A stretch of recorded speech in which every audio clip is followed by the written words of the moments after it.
Chers amis, bonjour, vous êtes bien, vous êtes très bien sur TV Liberté. Bienvenue dans le nouveau numéro du Plus d'éléments, l'émission de la revue des idées pour la civilisation européenne. Aujourd'hui, nous allons parler de beaucoup de choses, puisque le dernier numéro, le numéro 178, est très riche. Alors, pour m'accompagner dans cette émission aujourd'hui, j'ai le plaisir de recevoir évidemment notre ami Pascal Esric. Vous êtes le directeur de la rédaction d'Éléments. Bonjour Pascal, bonsoir ou bonjour, peu importe. Patrick Luzinski, qui est notre directeur artistique. Ludovic Maubreuil, vous êtes le monsieur cinéma d'Éléments, entre autres choses, entre autres qualités. Et enfin, notre grand reporter, notre homme de voyage et d'aventure, Christophe, André, Alain, Alexis, Maxime. Bonjour Christophe. Salutations. Merci. Alors, je vais me tourner, chers téléspectateurs, vers le directeur de la rédaction, Pascal Esric. Éléments fait le buzz en ce moment depuis que vous avez fait un entretien avec André A. Cotarac, ou Cotarac, je ne sais pas comment on le prononce, Cotarac, qui est une jeune pousse, un jeune cadre de la France Insoumise, et qui, Horresco Referens, vient de rallier, ou vient d'appeler en tout cas à voter pour la liste de Jordan Bardella. Alors c'est vrai que ça fait le buzz, les gens s'étonnent, etc. Pourquoi avoir fait cet entretien ? Il faut ajouter aussi que ça rentre dans le cadre d'un petit dossier d'Éléments. Exactement. Voilà. Alors, ce dossier, nous l'avons fait, nous traitons de la question du populisme depuis très longtemps en réalité. Je rappelle que depuis 15 ans, depuis les premiers travaux de Laclos et de Chantal Mouffe, Alain de Benoît était le premier, bien avant que Jean-Luc Mélenchon soit même quitté le Parti socialiste. Éléments s'est intéressé à la question du populisme et du populisme de droite et du populisme de gauche.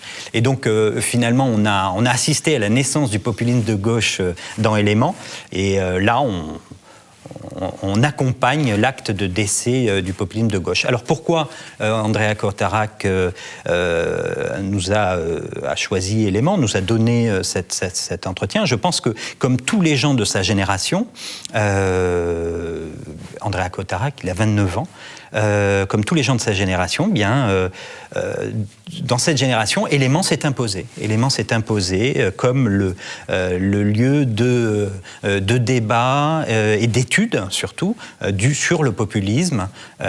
Et donc, il lui paraît naturel de s'exprimer dans Éléments. Parce que c'est lui qui vous a contacté, je crois. Alors, il a voulu s'exprimer dans Éléments. Voilà. Et donc, nous, on a accompagné finalement cette démarche, parce que voilà bientôt au moins 3 ou 4 ans qu'on s'intéresse à la fois au populisme de gauche et on suit l'actualité de la France Insoumise, on suit cette actualité-là. Donc pour lui, c'est tout à fait naturel. Et donc ça nous permet aussi d'imposer Éléments comme la revue où on peut faire exploser les clivages droite-gauche, comme Éléments s'engage à le faire depuis des années. Mais ce populisme de gauche, en quoi il est intéressant, en quelques mots, pour nos auditeurs, nos téléspectateurs? En quoi il vous a intéressé? Il nous a intéressé, c'est le populisme de gauche, il a à peu près 10-15 ans. Il nous a intéressé comme un moment politique. Le populisme de gauche, d'ailleurs, c'est un oxymore, parce que le populisme se définit au-delà du clivage. Et je pense que ce moment politique, ça nous a intéressé parce qu'il pouvait y avoir à la fois des passerelles, ça pouvait être une arme contre la classe à la fois politique, médiatique, et c'est la raison pour laquelle nous y sommes intéressés. Patrick Luzinski, peut-être quelques mots sur le populisme de gauche, parce que je crois que c'est un sujet qui vous intéresse. Ce qui est intéressant, effectivement, c'est que le dossier montre que il y a eu échec, faut être clair. L'un des articles explique très bien que ça soit du côté de l'Espagne, chez Podemos, ou en Allemagne, ce populisme de gauche a montré ses limites. C'est-à-dire qu'intellectuellement, il y a eu quelque chose qui s'est passé. On l'a vu. Les premiers, en fait, c'est Podemos, qui effectivement avait travaillé sur les travaux de Chantal Mouffe et de Laclos. c'est pas inintéressant parce que si on devait faire l'historique, c'est vis-à-vis de l'Argentine et vis-à-vis des intellectuels argentins qui viennent d'une longue tradition syndicaliste de droite, je veux dire qui n'est pas le syndicalisme de droite de l'Europe, que vient ce populisme. Aujourd'hui, c'est effectivement un échec. Et ce qui est intéressant, effectivement, c'est que, et je pense que l'équipe de Mélenchon ne l'a pas vu venir, c'est qu'au moment où ils se sont engagés là-dedans, ils ont fait venir en fait des jeunes étudiants, des gens qui se sont engagés politiquement, qui ont trouvé très intéressant, qui ne venaient pas de cette culture de gauche marxiste, trotskiste, comme c'était l'habitude. Progressiste, on va dire. Progressiste, etc. Et que là, on voit que ces gens-là, on est quand même dans un système, je pense, la France insoumise, où il y a le côté très trotskiste, où on met des barrières. Hein. Il est hors de question que ces petits jeunes disent n'importe quoi. Donc ils sont en train de partir. Et il est très intéressant d'en discuter avec François Bousquet, qui tient la Nouvelle Librairie. Il a ce jeune public qui est venu à la librairie, qui s'intéresse à ce genre d'idées, qui s'intéresse à d'autres penseurs et tout. Et je pense qu'il y a un vrai avenir à avoir, à s'intéresser à ça, quoi. Voilà. Écoutez, merci. J'ajoute d'ailleurs qu'un des maîtres de ce populisme de gauche, un des maîtres du populisme, est Christopher Lasch, et que vous lui consacrez un entretien. Exactement. Et il y a un entretien sur Christopher Lasch assez important. Il faut le noter. Alors, populisme, narod en russe, se dit le peuple, narod, populisme. Pourquoi je parle russe tout d'un coup? Non pas parce que nous avons un russe qui va arriver sur le plateau, mais nous avons sur le plateau quelqu'un qui a été en Russie, particulièrement sur une terre qui a enfin retrouvé le giron de la grande nation russe, qui est la Crimée. Vous avez été en Crimée, Christophe. Alors, racontez-nous, parce que vous consacrez un très bel article de voyage, un récit de voyage sur la Crimée. Vous avez été en Crimée il y a quelques mois. Qu'est-ce qui s'est passé en Crimée? Avec qui avez-vous été en Crimée? Qui avez-vous vu en Crimée? Privyet, Olivier François. Alors effectivement, après notre joli petit voyage en Serbie et en ex-Yougoslavie, nous avons fait un périple de plus grande ampleur entre Moscou et la Crimée. Donc nous sommes passés de Moscou, Yalta, Sébastopol, tous ces noms qui résonnent comme autant de mythes. Alors c'était le prétexte, entre guillemets, du voyage, était, au mois de mars 2019, était le 5e anniversaire du référendum d'autodétermination en Crimée, de rattachement de la République autonome de Crimée, qui est un territoire officiellement ukrainien, à la Fédération de Russie. Sachant qu'en Crimée, il y a quasiment une majorité de russophones, pour tout dire de Russes. Je rappelle juste que la Crimée était un territoire qui avait été accordé par Brejnev, d'origine ukrainienne. Khrouchtchev, je crois. Par Khrouchtchev, pardon. À l'Ukraine, et qu'en fait, ça a été un territoire ukrainien très peu de temps. Donc nous avons eu l'occasion de faire un très beau voyage, invité par un groupe d'actuels parlementaires et d'anciens parlementaires français, sous le patronage de dynamique, on peut le dire. Très dynamique, de Thierry Mariani, qui est un habitué des voyages coup de poing aussi, qu'il a fait également en Syrie et dans d'autres régions. Alors c'était une découverte, une rencontre effectivement d'une population de Crimée. Ce qui a été marquant, c'est de découvrir aussi, de passer brièvement à Moscou, cette cité extraordinaire, grouillante, majestueuse, impériale, une cité noire et mordorée, sortie quasiment de planches d'Enki Bilal, quelque chose un coup de massue, vraiment un coup de massue Moscou. Et puis nous sommes rendus effectivement en Crimée. Nous avons pris un avion puisqu'il ne peut y avoir que des vols intérieurs, car je rappelle qu'il y a des sanctions de la communauté internationale, il y a une espèce quasiment de blocus et d'embargo. C'est un pays qui est officiellement toujours ukrainien mais qui ne l'est plus. Alors voilà, c'était un parcours. Nous avons été à Yalta, cette petite station balnéaire coquette et nacrée qui a été le théâtre des signatures. Voilà, effectivement, notamment le palais de Lividia, ancienne résidence d'été du Tsar, et puis où se sont déroulées la conférence de Yalta avec Staline, Churchill et Roosevelt. Nous avons pu aller à Sébastopol. Qui a toujours été une enclave particulière puisque c'est le cœur de la flotte russe. Donc ça a toujours été un territoire russe. Donc effectivement, il y a les majestueux navires russes, beaucoup de traces de l'Union soviétique encore, puisque la Crimée, c'est un mélange un peu anachronique écoutez, d'une reconstruction un peu moderne, avec effectivement de l'argent qui arrive, et puis quelques vestiges émouvants, baroques, bizarres, poétiques de l'Union soviétique, à Simferopol, qui est la capitale de la Crimée. Donc c'était un voyage très émouvant, puisqu'il y a eu des grandes manifestations de joie. Effectivement, de joie. Puis de joie, une intensité de joie, avec beaucoup d'enfants, parfois en uniforme, des fanfares, des fanfares à Yalta. C'était très beau. Et puis, la Crimée, il faut juste décrire la Crimée. La Crimée, c'est en bord de la mer Noire. C'est un peu une espèce de Méditerranée du haut. Un pays très doux, très familier. C'est presque un mélange de Corse et de Provence, un peu esselé. On appelait la Crimée la Riviera slave, je crois. Alors oui, effectivement, puisqu'il y a toujours eu des résidences, notamment à Yalta, il y avait des résidences de dignitaires. C'est un pays qui était un peu oublié, une belle endormie.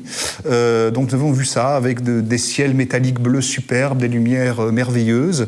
J'ai croisé à un moment donné, près de Yalta, la statue, quasiment le fantôme de Tchekhov. Donc une très grande émotion. Et puis, c'est un peu ce voyage avec quelques députés plutôt d'origine souverainiste et gaulliste qui étaient là, des vieux routiers de la politique. Et on nous a presque fait miroiter à la fin la rencontre du grand homme, du président Poutine. Et un peu à la dernière minute, effectivement, nous avons eu la chance, alors moi, je l'ai vu un peu plus de loin, nous avons eu la chance, effectivement, au moment de cette cérémonie d'anniversaire, qui était un grand raout quand même médiatique, avec les télévisions russes et autres, effectivement, nous avons nos députés, mes députés, comme je les appelle presque affectueusement, ont rencontré Vladimir Poutine, qui leur a accordé un entretien de presque 1 heure, qu'on découvrira sur les images, parce que je suis en train de finir de réaliser ce grand film reportage documentaire qui paraîtra dans ce numéro d'Éléments qu'on pourra découvrir dans pas très longtemps. Voilà. Donc, vous m'avez dit aussi la Crimée, quelques bons souvenirs gastronomiques. On peut alors dire. Effectivement, parce que les conditions du voyage étaient très agréables. Il y a quelques spécialités en Crimée, comme leurs fameuses tomates. Et effectivement, on a eu l'occasion d'avoir des plats typiques russes. On a également eu la chance de visiter une merveilleuse cave du côté d'Yalta, dans les montagnes. Une espèce de château étrange avec des caves merveilleuses. Il y a quelques photos dans le numéro d'Éléments. On voit des bouteilles extraordinaires du 19e siècle, du tsar, des dignitaires soviétiques, dans des odeurs presque de muscat sucré, dans des voûtes. Ce n'est pas une Russie polaire, ce n'est pas une Russie blanche, c'est vraiment la Russie, encore une fois, comme un peu presque méditerranéenne. Nous étions passés par Moscou, où au mois de mars, il restait quelques blocs de glace, quelques neiges. Il y a d'ailleurs une tombée de flocons de neige merveilleuse. Comme moi, je résidais dans l'un des 7 gratte-ciel de Staline, à l'hôtel Ukrainia, qui sont des monuments extraordinaires, presque pyramidaux, de science-fiction archéo-futuriste, quasiment. Moscou, c'est un décor de cinéma, c'est Hollywood, avec des couleurs chamarrées, bariolées. La place rouge, la nuit, c'est féerique, c'est irréel. Voilà, et donc de la neige, la Crimée, c'est une petite Méditerranée, donc c'est un climat très doux, très familier. Voilà. Écoutez, merci, ça nous donne envie d'aller dans effectivement, dans cette région. Allez-y, c'est pour donner envie. Il faut encourager le tourisme. Merveilleux. Il faut encourager le tourisme en Crimée, je pense. Est-ce que c'est possible? On peut y aller facilement? Alors, c'est très compliqué, je crois. Il ne faut pas passer par l'Ukraine, puisque la frontière est fermée. On peut se rendre en Crimée. Je crois que la situation politique est en train d'évoluer, puisque notamment un certain nombre de parlementaires et de sénateurs français veulent voter la levée des sanctions. L'Union européenne, par son mode de vote, bloque ça. Donc je pense que la France a un avenir de partenariat avec la Russie. Il faut aider ces gens de Crimée à sortir, parce que les jeunes étudiants, même certains jeunes parlementaires de Crimée, ne peuvent pas sortir du territoire. Il y a des sanctions. Et ajoutons que c'est un pays aussi... Élément est une revue de reportage, puisque dans ce même numéro... Il faut le dire, il y a un merveilleux reportage aussi sur la Chine de notre ami Slobodan Despot. Entre Confucius et George Orwell. Un très grand tout à fait intéressant, en effet. Merci de me l'avoir rappelé. Alors, je me tourne vers Ludovic Maubreuil. Ludovic Maubreuil, puisque c'est la revue de la civilisation européenne, mais nous touchons à la fois à la politique, au voyage, mais aussi au cinéma, qui a toujours une place centrale depuis l'époque, mais c'est toujours l'époque de Michel Marmin, il y a toujours une place centrale pour le cinéma, et là, vous avez fait un entretien avec un réalisateur assez méconnu, malgré tout, qui a construit son œuvre un petit peu à la marge des grands circuits, qui est Paul Vecchiali. Alors, la première question que j'aimerais vous poser, qui est Paul Vecchiali? En quoi c'est une œuvre importante? Oui, justement, je regardais l'accroche là sur la couverture sur Andrea Cotarac, un insoumis vraiment insoumis, et je me suis dit que s'il y avait un cinéaste qui méritait bien ce qualificatif d'insoumis, c'est bien Paul Vecchiali. Alors c'est vrai qu'il y a beaucoup de cinéastes dérangeants, hein, qui brisent les codes, qui cassent les tabous,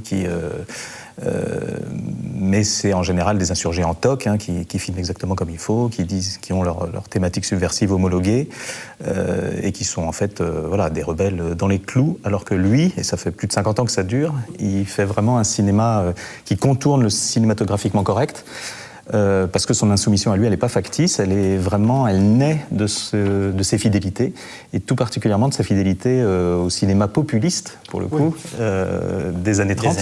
Hein, tous ces mélodrames flamboyants. Hein, vous dites d'ailleurs, vous dites dans l'accroche de l'entretien que c'est un peu le point, la convergence, le lien entre le cinéma populiste, populaire et la nouvelle vague, Paul Vecchiali. Oui, il fait les liens entre les deux.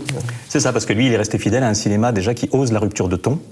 Parce que la vie c'est ça, et puis qui filme avec candeur, avec une certaine franchise, même si parfois ça coince un peu, hein, c'est pas toujours des films faciles d'accès.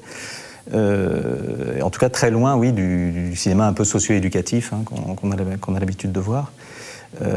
Donc il a accepté de répondre à quelques-unes de nos questions sur ce qu'il aime et ce qu'il n'aime pas dans le cinéma d'aujourd'hui et d'hier. C'est assez polémique parfois, hein, parce qu'il déteste Sacha Guitry, Charlie Chaplin, il est très critique sur Jean Renoir, c'est pas quelqu'un qui a sa langue dans la poche, c'est d'ailleurs stimulant, même si on n'est pas obligé d'être évidemment en accord avec les propos de Paul Vecchiali. Tout à fait, il avait écrit un recueil, une sorte de dictionnaire qui s'appelle l'Encyclopédie, sur justement ce cinéma des années 30, où il remet à l'honneur des cinéastes un peu oubliés, un peu méprisés, et à l'inverse, où il critique parfois durement des cinéastes qualifiés, enfin, souvent intouchables. Hein.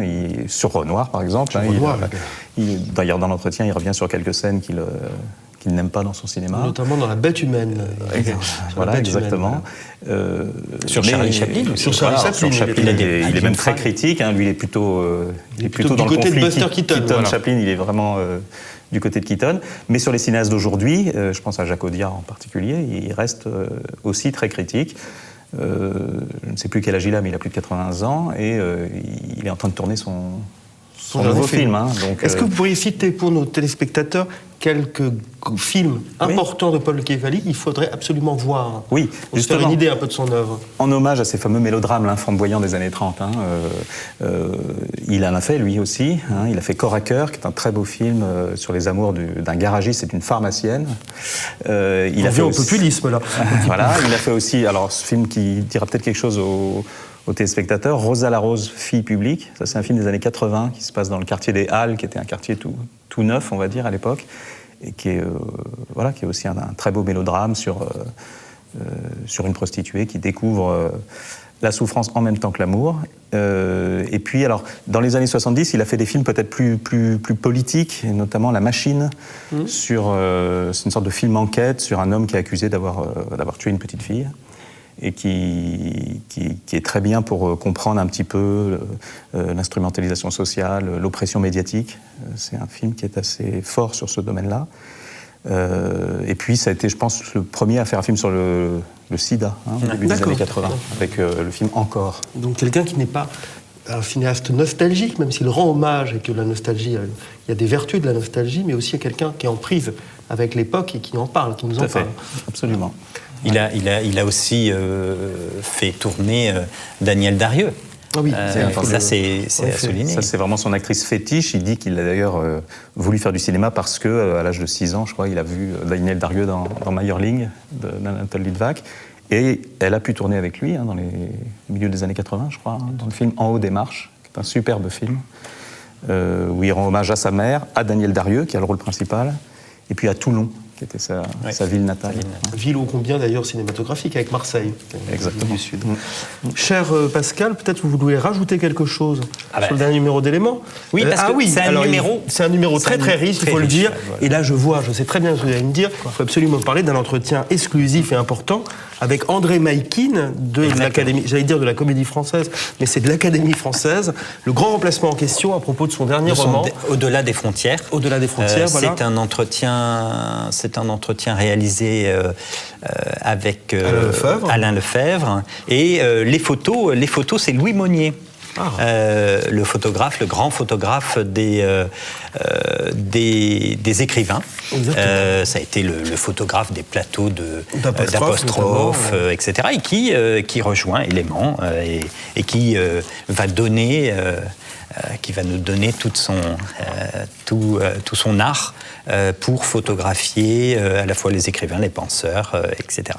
L'entretien en lui-même est absolument passionnant. Il s'appuie sur son dernier roman, Au-delà des frontières, qui prend pour trame le grand remplacement, en fait, un manuscrit qu'aurait écrit un écrivain identitaire, voilà. Un jeune écrivain identitaire, et c'est le début de son roman.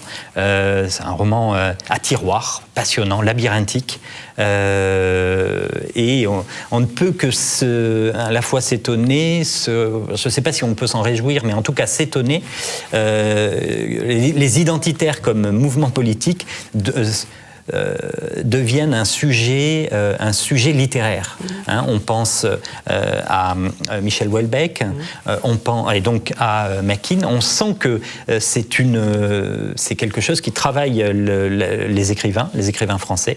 Et donc l'entretien est tout à fait passionnant. Sans absolument aucune langue de bois. Il tire tous les fils, il va jusqu'au bout de la logique à chaque fois. C'est un entretien passionnant. Superbe. Il nous reste quelques minutes pour, si vous avez des choses à rajouter. Le dossier. Oui, le dossier, merci, mais vraiment, où ai-je la tête, mon cher? En effet, le dossier, les juges contre la démocratie, pour en finir avec la dictature du droit, avec notamment un entretien avec un avocat, deux avocats, mais dont l'un est particulièrement connu des téléspectateurs de TV Liberté, puisqu'il s'agit d'un entretien croisé entre Maître Éric Delcroix, personnage et avocat un peu sulfureux, on va le dire, et notre ami Nicolas Gardère. Exactement. Voilà, sur la question de la liberté, notamment, la liberté d'expression. La liberté d'expression. Alors, Élément a une grande tradition des avocats sulfureux.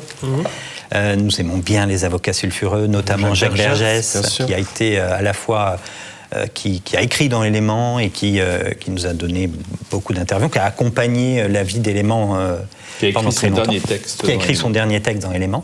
Et donc Éric Delcroix avait bien évidemment toute sa place face à Nicolas Gardère. Ce qui était intéressant, c'est de les faire se discuter sur la liberté d'expression et sur les lois mémorielles.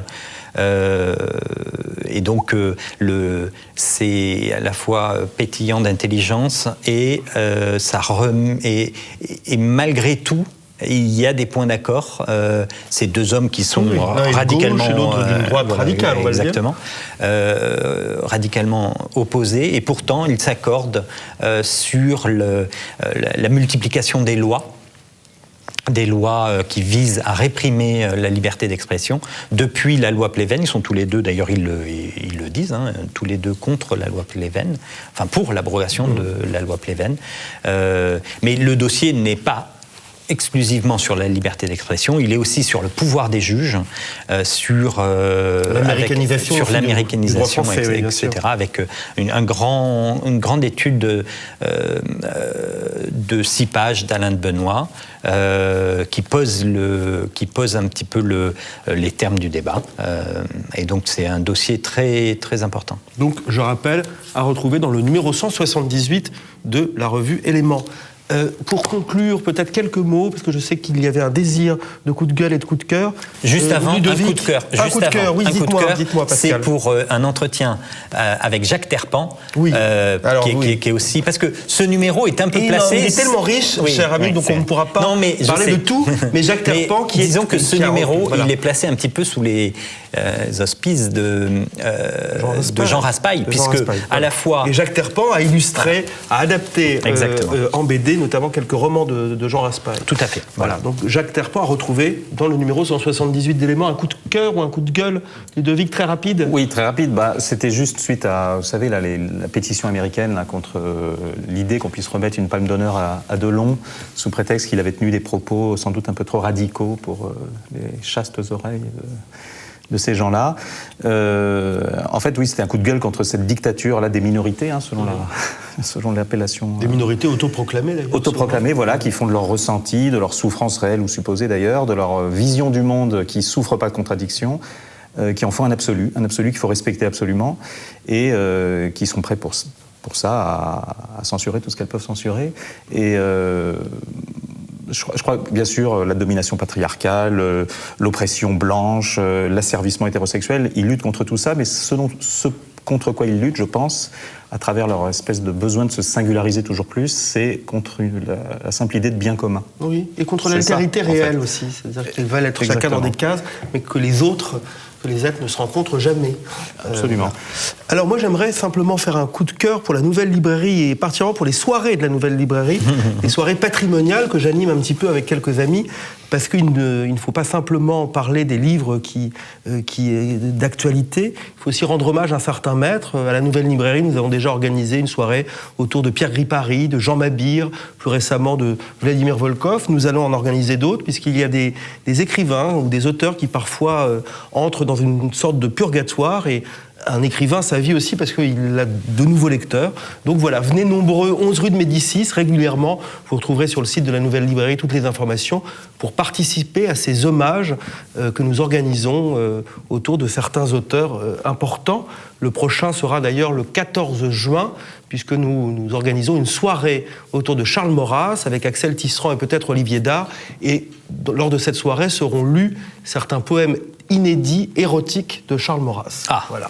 Donc c'était important de le Maurras signaler. Érotique. Maurras érotique, mais Maurras était un homme au sang chaud, et nous lirons certaines évocations érotiques par ce cher Maurras. Quelqu'un veut-il ajouter quelque chose? Nous ne parlerons pas des coups de cœur ni des coups de gueule, non. Christophe. Voilà, nous arrêtons là. C'est la fin de cette émission. Je vous retrouve dans 2 mois pour présenter le prochain numéro d'Éléments. D'ici là, restez bien, vraiment très bien sur TV Liberté. Je vous salue. Bonne lecture. Au revoir.